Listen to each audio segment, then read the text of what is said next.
है everyone, welcome back commerce विद्यार्थी। मैं हूं दीपक शर्मा। आज की इस वीडियो के अंदर हम लोग बात करने वाले हैं रिवॉल्यूशन अकाउंट के बारे में।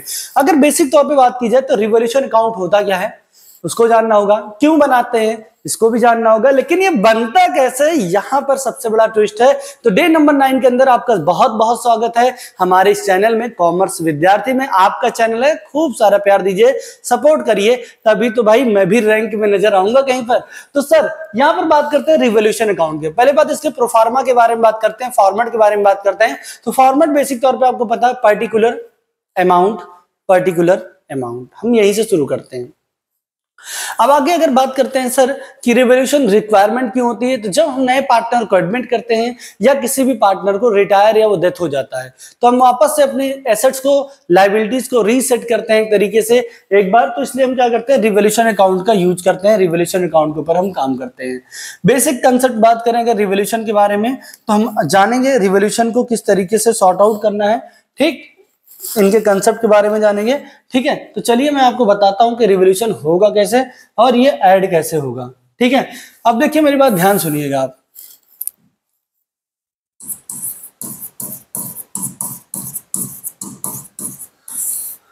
रिवॉल्यूशन अकाउंट, पॉइंट नंबर 1 कि रिवॉल्यूशन अकाउंट हमेशा फर्म्स के अकॉर्डिंग बनाना है। आपको किसके अकॉर्डिंग बनाना है सर? फर्म्स के अकॉर्डिंग बनाना है, पॉइंट नंबर 1। पॉइंट नंबर 2 कि यहां पर जो अकाउंट यूज होने वाला है वो नॉमिनल अकाउंट यूज होने वाला है। पॉइंट नंबर 3 यहां पर जो इंपैक्ट पड़ेगा वो एसेट्स के ऊपर पड़ने वाला है। पॉइंट नंबर 4 दूसरा लायबिलिटी के ऊपर पड़ने वाला है।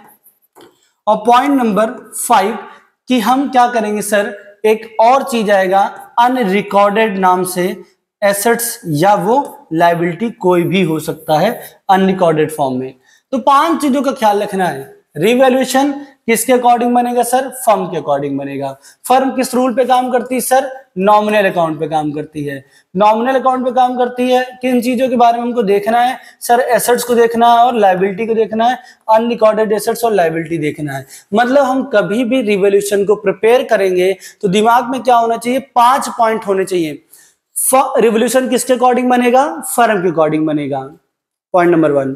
पॉइंट नंबर 2 फर्म किस अकाउंट पे काम करता है सर? नॉमिनल पे काम करता है। पॉइंट नंबर 3 नॉमिनल पे काम करता है, ठीक है, किसको देखेंगे, किसके लिए बना रहे हैं, क्या एडजस्ट करने वाले हैं सर? किसका ट्रीटमेंट होगा सर? सर एसेट्स का ट्रीटमेंट होगा। पॉइंट नंबर 4 लायबिलिटी का ट्रीटमेंट होगा। पॉइंट नंबर 5 हम अनरिकॉर्डेड एसेट्स और अनरिकॉर्डेड लायबिलिटी का भी ट्रीटमेंट करेंगे। तो यहाँ पर 5 चीजों का अगर आप ख्याल रखते हैं तो आपको आसानी के साथ चीजों को खत्म करने का मौका मिलता है। ठीक है, क्लियर है? क्लियर है? इन 5 चीजों पे ध्यान रखना है, 5 पॉइंट हैं। ठीक, अब देखिए आपको पता है फर्म के अकॉर्डिंग बनेगा। नॉमिनल का रूल क्या होता है सर? नॉमिनल का रूल क्या होता है? All expenses losses will be debit, all expenses and losses will be debited and all income and gain will be credit। ठीक है, ये होता है। अब दिमाग में तुमको क्या रखना है कि यहां पर सर एडजस्टमेंट जो हो रहा है किसका हो रहा है सर? एसेट्स का हो रहा है। तो एसेट्स क्या हो सकता है? या तो इंक्रीज हो सकता है, या तो एसेट्स हमारा डिक्रीज हो सकता है, या तीसरी चीज हो सकती है सर अनरिकॉर्डेड एसेट्स हो सकता है। क्या हो सकता है सर? अनरिकॉर्डेड एसेट्स हो सकता है। एसेट्स इंक्रीज होगा तो प्रॉफिट होगा,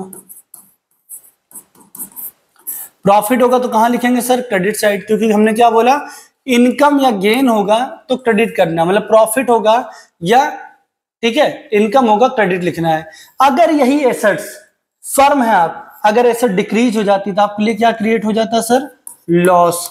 और लॉस होगा तो आप कहां लिखते हैं उसको सर? Debit side. किसमें? रिवॉल्यूशन में। अब इसमें एक नई चीज आ गई सर, अनरिकॉर्डेड एसेट्स। अनरिकॉर्डेड मतलब जो बैलेंस शीट में नहीं होगा, एडजस्टमेंट में आपको मिलेगा, वो आपके लिए अनरिकॉर्डेड एसेट्स होगा। ठीक है, तो अनरिकॉर्डेड हमारे लिए क्या हो जाएगा? प्रॉफिट होगा, क्योंकि हमको पता नहीं था, हमारे पास ये भी एसेट्स है। प्रॉफिट हो तो कहां लिखेंगे सर? क्रेडिट में लिखेंगे। ठीक, अब आगे दिमाग में क्या रखना है, लायबिलिटी। लायबिलिटी का भी ट्रीटमेंट करना सीखना होगा हमको। ठीक है, तो लायबिलिटी के लिए क्या करेंगे सर, लायबिलिटी भी यही सेम चीज होगा,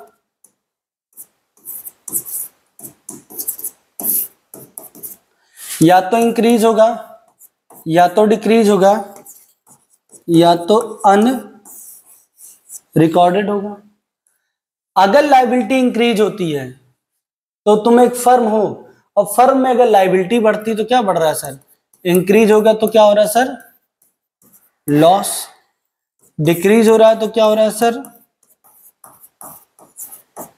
प्रॉफिट। ठीक है, और अनरिकॉर्डेड लायबिलिटी है तो क्या हो जाएगा सर, ये भी हमारे लिए लॉस होगा। लॉस होगा तो कहां लिखेंगे, डेबिट में। मतलब हमको कभी भी रिवॉल्यूशन बनाना है तो इन्हीं का ख्याल रखना है, एसेट्स का और लायबिलिटी का। देखना क्या है, एसेट्स हमारा बढ़ रहा है कि घट रहा है। कहां से देखेंगे सर, बैलेंस शीट से कंपेयर करेंगे, किसको, एडजस्टमेंट को। बैलेंस शीट में क्या वैल्यू है और एडजस्टमेंट में क्या वैल्यू है, इनके बीच का जो डिफरेंस होगा उसी को फाइंड आउट करेंगे, घटा है कि बढ़ा है। ठीक है, तो अब यहां पर एसेट्स इंक्रीज होगा तो प्रॉफिट होगा, प्रॉफिट होगा तो क्रेडिट साइड रिकॉर्ड होगा। एसेट डिक्रीज होगा, लॉस होगा तो डेबिट में रिकॉर्ड होगा। ठीक है, अनरिकॉर्डेड एसेट्स होगा, प्रॉफिट है, क्रेडिट में रिकॉर्ड होगा। ठीक है, उसी तरीके लायबिलिटी है, लायबिलिटी इंक्रीज होगी तो लॉस होगा, लायबिलिटी डिक्रीज होगी तो प्रॉफिट होगा। अनरिकॉर्डेड लायबिलिटी है, लॉस होगा, डेबिट में रिकॉर्ड करेंगे। क्लियर है, कोई दिक्कत, कोई परेशानी? तो ये अब इसका फॉर्मेट भी बना देते हैं, तो फॉर्मेट चलिए आपको दिखा ही देते हैं। ठीक है, क्या लिखे इतनी मेहनत से ना। तो देखिए sir, concept of revolution, decrease in value of assets. Assets की वैल्यू डिक्रीज होगी, डेबिट साइड लिखा जाएगा। अगर इंक्रीज होगी तो क्रेडिट साइड लिखा जाएगा। अगर वैल्यू हमारी डिक्रीज हो रही है तो कहां लिखेंगे sir, debit side. Increase the value of liability, अगर लायबिलिटी बढ़ता है मतलब हमारा लॉस बढ़ रहा है, उसको भी डेबिट में रिकॉर्ड करेंगे। और अनरिकॉर्डेड लायबिलिटी होगा उसको भी हम लोग डेबिट में रिकॉर्ड करेंगे। ठीक, क्रेडिट में क्या आएगा, profit. Increase in the value of assets, अगर एसेट्स की वैल्यू बढ़ेगी तो क्रेडिट में रिकॉर्ड होगा। अगर लायबिलिटी की वैल्यू घटेगी तो रिकॉर्ड होगा सर क्रेडिट में। अनरिकॉर्डेड एसेट्स भी रिकॉर्ड होगा क्रेडिट में। टोटल 6 आइटम है जिनको दिमाग में फिट रखना है बस। ठीक है, आपका गेम डन। अब याद रखना है, अगर क्रेडिट का ऐड कर दिया, ठीक है, सारी वैल्यू मैंने ऐड की और क्रेडिट एक्सेस आ रहा है, डेबिट कम आएगा, तो यहां पर क्या लिखा जाएगा, टू प्रॉफिट ऑन रिवॉल्यूशन। और प्रॉफिट को ट्रांसफर कर दिया जाएगा पुराने पार्टनर्स को, ठीक है, रेशियोज में, ओल्ड रेशियो में। और अगर गलती से कहीं डेबिट ज्यादा आ गया, क्रेडिट कम आ गया, तो क्या आएगा सर, लॉस आएगा। और लॉस को हम ट्रांसफर करेंगे, ठीक है, old partner old ratio by loss on revolution. ठीक है, लिखा जाएगा यहां पर, ठीक, लॉस ऑन रिवॉल्यूशन। ठीक है, क्लियर है, कंफर्म है? चलिए, तो ये हमारा हो जाएगा सर रिवॉल्यूशन अकाउंट। ठीक है, ठीक, समझ में आ रहा है? डन। चलिए फिर अब आगे देखते हैं क्वेश्चंस कैसे होने वाले हैं। तो स्क्रीनशॉट ले लीजिएगा इसका भी, ठीक है, और पीछे वाले भी पेज का भी आप स्क्रीनशॉट ले लीजिए। कंसेप्ट को प्रॉपरली समझ लीजिए क्योंकि कंसेप्ट का ही सारा गेम है। ठीक, क्लियर है? चलिए फिर आगे बढ़ते हैं। ये हमारा हो गया अकाउंट डे नंबर 9 के अंदर। अगली चीज देखते हैं sir, following the balance sheet Anurag Bhavna. मतलब एक क्वेश्चन देखते हैं समझने के लिए कि किस तरीके से क्वेश्चन होगा, जहां पे हमको थोड़ी सी चीजें हमारे लिए आसान बनाई जा सके। ठीक है, तब यहां पर देखेंगे, समझेंगे और रिवॉल्यूशन बनाएंगे भी। ठीक है, पार्टनर्स अनुराग भावना है, मतलब ए और बी पार्टनर है, मतलब बहुत टेंशन लेने की जरूरत नहीं है, कॉमन नेम ए और बी है। ठीक है, ए और बी पार्टनर है। ठीक, तो अब यहां पर देखते हैं ए बी पार्टनर है, इनका रेशियो 2/3 1/3, मतलब इनका जो रेशियो गिवन है वो क्या रेशियो है, 2:1 का रेशियो है। ठीक, आगे यहां पर क्या है सर, क्रेडिटर है 65,900 का, कैपिटल है 30,000 और 20,000 का। ठीक है, उसका इनका यहाँ पर टोटल लिखा हुआ है ठीक है। उसी तरीके कैश है 1200, डेटर है 97,000, स्टॉक है 20,000, प्लांट एंड मशीनरी है 35,000, बिल्डिंग है 50,000। एक बार क्वेश्चन करने से पहले जितने भी आइटम बैलेंस शीट में होते हैं उनको जरूर पढ़ लेना चाहिए, ठीक है, और उनके अमाउंट को भी, जिससे आपको पता रहे कि क्या ये था। ठीक, आगे देखते हैं सर। यहां पे लिखा on 1 April 2021 they agreed admitted as a Monica new partner. इन्होंने एक नए पार्टनर को एडमिट किया, मोनिका को। Monica was to be 1/3 share of the profit, ठीक है, ब्रिंगिंग 15,000 कैपिटल 6,000 गुडविल। ठीक है, तो अब यहाँ पर इसका कोई मतलब नहीं है अभी हमारे लिए, क्योंकि हमको रिवोल्यूशन बनाना तो हम सिर्फ एसेट्स और लायबिलिटी के चेंजेस को ही देखेंगे। आगे लिखा हो that the value of stock plant and machinery reduces by 10%। दो आइटम का नाम लिया है, एक आइटम का नाम लिया स्टॉक, एक का नाम है प्लांट एंड मशीनरी। एक है स्टॉक और एक है तुम्हारा प्लांट एंड मशीनरी। ठीक है, ये हमारा क्या हो गया सर, ये हमारा रिड्यूस हो गया है। ठीक है, अब यहाँ पर लिखा हुआ है कि रिड्यूस हुआ, रिड्यूस हो जाने का मतलब ये घट गया। अब बताओ अगर तुम्हारा एसेट डिक्रीज होगा, प्रॉफिट है कि लॉस है? करंट लॉस में फेंक के बताओ, लॉस है सर। लॉस है तो कहाँ रिकॉर्ड करेंगे सर? डेबिट साइड में। ठीक, तो यहाँ पर इन दोनों का 10-10% निकाल के दिखा देंगे। ठीक है, अगला स्टेटमेंट है that the provision 5% was to be create for doubtful डेब्ट। 5% का प्रोविजन क्रिएट हुआ। प्रोविजन क्रिएट होता है मतलब हमारी लायबिलिटी बढ़ रही है और डेटर्स के ऊपर होगा, इसका 5% निकाल देंगे। ठीक है, इसका 5% निकाल देंगे। ठीक है, 485 समथिंग आएगा। ठीक है, तो ये हमारा जो प्रोविजन क्रिएट होगा, इस प्रोविजन को हम क्या बोलेंगे? प्रोविजन फॉर डाउटफुल डेब्ट। ये लॉस है, लायबिलिटी क्रिएट हो रहा है, डेबिट में रिकॉर्ड होगा। ठीक, आगे that the building was appreciated by 20%।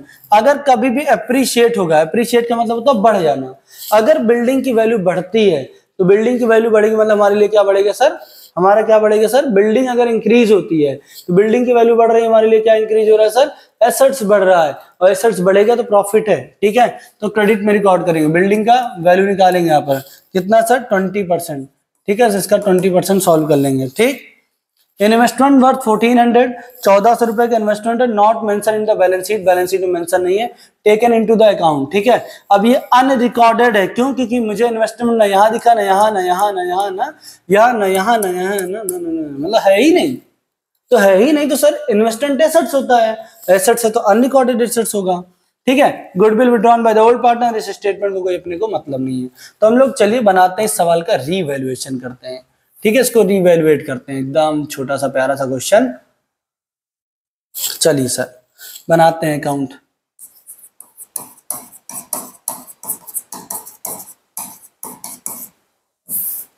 ठीक, forward particular amount, particular amount.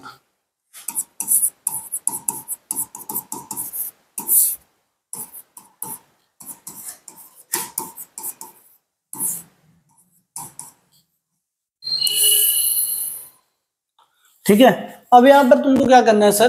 ध्यान से कि रिवॉल्यूशन अकाउंट बनाना है। पहला पॉइंट क्या मिला था? Plant and machinery. ठीक है, stock plant and machinery reduce हुआ, तो यहां पर आ जाएगा सर टू स्टॉक। ठीक, 10% रिड्यूस बोला, स्टॉक की वैल्यू कितनी है? 20,000। 20,000 का 10% कितना आएगा? 2,000। कैसे आएगा सर? 20,000 मतलब 20,000 मल्टीप्लाई 10/100। 1,010 कटेगा, 1,010 20,000, 2,000 बचा। ठीक, आगे लिखा हुआ plant and machinery reduces by 10%। Plant and machinery की वैल्यू कितनी है सर? 35,000।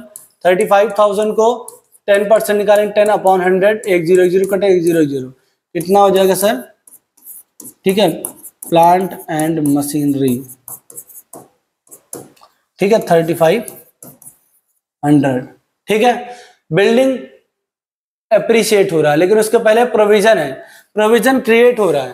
प्रोविजन की वैल्यू डेटर्स पे क्रिएट होता है हमेशा। डेटर की वैल्यू कितनी है? 97,100। तो लिखेंगे 9700 इंटू 5/100। 1,010 कटा 1,010, 5 से मल्टीप्लाई हो जाएगा।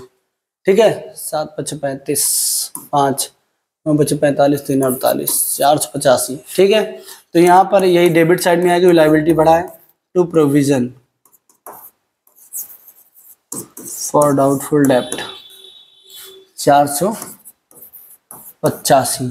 ठीक है, इन्वेस्टमेंट बिल्डिंग हमारी अप्रिशिएट हुई 20%, तो बढ़ेगी तो क्रेडिट साइड लिखा जाएगा बाई बिल्डिंग, ठीक है।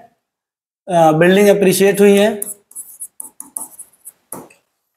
20%, बिल्डिंग की वैल्यू कितनी है सर 50,000, 50,000 का 20% निकालेंगे सर 20/100 कर देंगे, 1010 मल्टीप्लाई 10,000, ठीक है।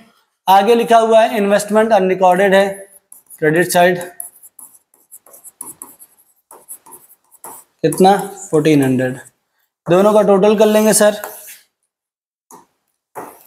इसका टोटल करेंगे कितना आएगा सर 11,400, इसका टोटल करेंगे कितना आएगा सर 11,400, ठीक। जितना डेबिट आता है उतना मतलब क्रेडिट और डेबिट बराबर होना चाहिए। अब हमारा खर्चा कितना है डेबिट साइड, डेबिट साइड है सर हमारा 2,000, 3,500, 485, इसको आपस जोड़ेंगे कितना आएगा 5985, माइनस कर देंगे 11,400, 5985, ठीक है।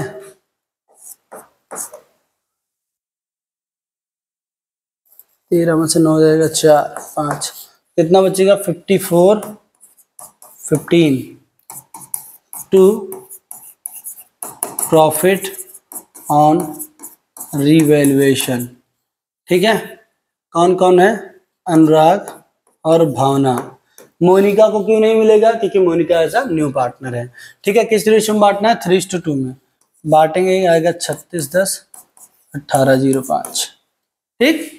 क्लियर है, समझ में आया किस तरीके से हो रहा है। तो सिंपल सा काम है सर, जब भी एसेट्स की वैल्यू बढ़ेगी क्रेडिट में रिकॉर्ड होगा, लायबिलिटी की वैल्यू घटेगी वो भी क्रेडिट में रिकॉर्ड होगा, अनरिकॉर्डेड एसेट्स होगा वो भी क्रेडिट में रिकॉर्ड होगा, ठीक है। तो वही चीज हमने यहाँ पर किया।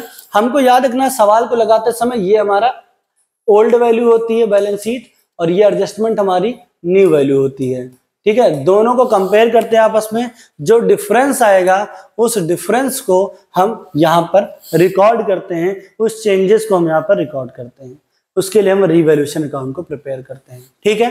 क्लियर है, समझ में आ रहा मेरी बात, कोई दिक्कत कोई परेशानी, ठीक है। तो डे नंबर 9 के अंदर इतनी छोटी सी बात मैंने आपको समझाई, ठीक है। अगली वीडियो के अंदर मैं पार्टनर्स कैपिटल भी बताऊंगा, वो भी 3 नंबर आपको देके जाएगा, फिर आगे और बताते चलेंगे। तो डे नंबर 9 आपका प्रॉपरली खत्म है।